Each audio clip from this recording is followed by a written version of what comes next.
What happens in the dark comes to light eventually, and here it is. A secret kept hidden for decades by scores of students who say they were abused by former Bayshore third grade teacher Tom Bernagozzi. They loved him. They thought he was the greatest teacher ever. And he was. Everybody wanted to be in his class. After a Newsday investigation revealed Mr. Bernagozzi was at the center of 45 lawsuits against the Bayshore School District under the Child Victims Act, former students began to come forward, sharing their stories openly and anonymously, outlining a similar pattern of abuse over Bernagozzi's 30-year teaching career.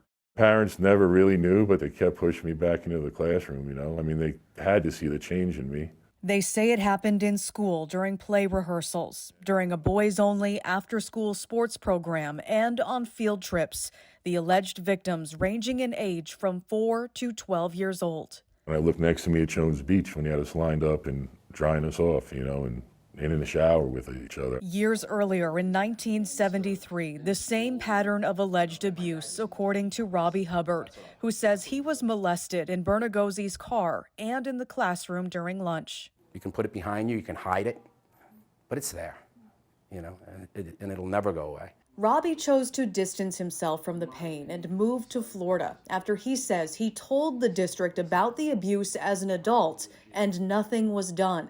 He returned to the district as a security guard in the 1980s and was shocked to see Mr. Bernagozzi still teaching.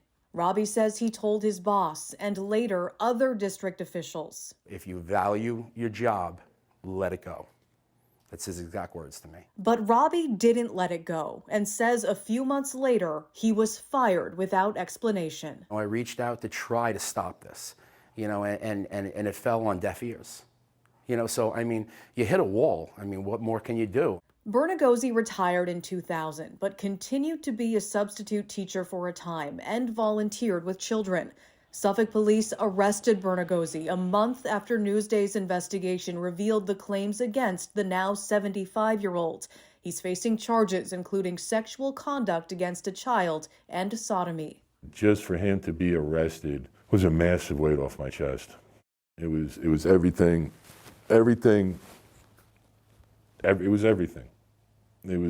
It gave me my life back. Bernagozzi is out on bail and denies the allegations. If convicted, he faces a maximum of 25 years in prison on each charge. Meanwhile, the Bayshore School District is countersuing Bernagozzi in all 45 cases. I might have been broken, but I'm coming back together. I'm glad I'm telling this story. You know, I've wanted to tell a story for a lot of years. Reporting for Newsday TV, I'm Macy Egeland.